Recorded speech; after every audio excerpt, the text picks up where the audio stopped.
Imagine, if you will, it's November the 16th, 1936. There's a loud noise outside, and two young girls jump out of bed and run to the windows, looking out. Down below, a large crowd is gathered in front of their house. As each new car arrives, the crowd lets out a loud cheer. Who are these people? And why are they in front of our house? They wonder. Hello, I'm Charles Fix. The screenplay I've written chronicles the life of Princess Elizabeth, or Lilibet, the name her grandfather, King George V, gave her as a child, who would soon discover that on that cold November morning, King Edward VIII, her uncle, had abdicated the throne, and that her father was now the new king, King George VI. For in that instant, her life had changed forever when she had become the heir apparent, the next Queen of England, at the age of 10.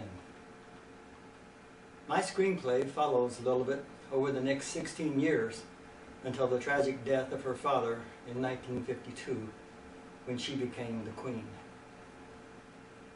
During those 16 years, she would experience the dangers, the joys, and the sorrows that would give her the strength, courage, and compassion required of a queen. We will experience with her the narrow escape from a German attack on Windsor Castle, where she and her sister, Princess Margaret Rose, had been sent to keep them out of harm's way, running with them down to the cellars as the German bombs rained down from the sky.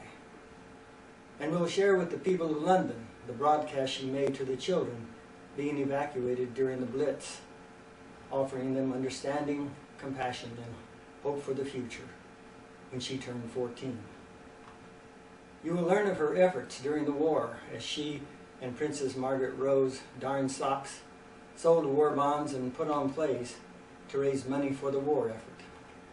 And when turning 18, you will be with her as she joins the Auxiliary Training Service, where she learned to work as a mechanic, fixing Red Cross lorries that would carry the wounded soldiers. And of course, her romance with Prince Philip, whom she first met when she was 13, and their secret and contentious engagement.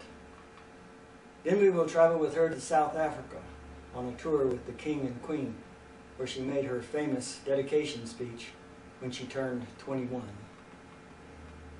On returning from South Africa, she would be engaged and marry Prince Philip, with the birth of Bonnie Prince Charlie and Princess Anne coming in the next few years.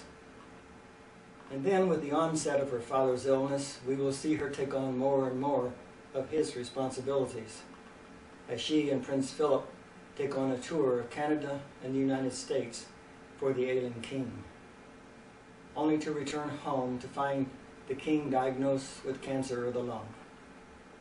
With a scheduled trip to Australia and New Zealand already planned, they stepped in again and prepared for the tour, a tour that was not to be. For the king died just days after her departure to Nairobi, Africa, where, as a princess, she climbed to the top of a tree to watch the sunrise, and when she came down, she was the Queen of England, defender of the faith, head of the Commonwealth. Now the preparations of those 16 years would come to fruition. Over the next year, she would oversee her father's funeral, the death and funeral of Queen Mary, her grandmother, and her own coronation. This, then, is the story of how a young 10-year-old girl grew, matured in wisdom and understanding, who became the Queen of England at the age of 26, and who still reigns today, marking her Diamond Jubilee. In the words of her subjects around the world, let me finish with this salute to Queen Elizabeth II. God save the Queen.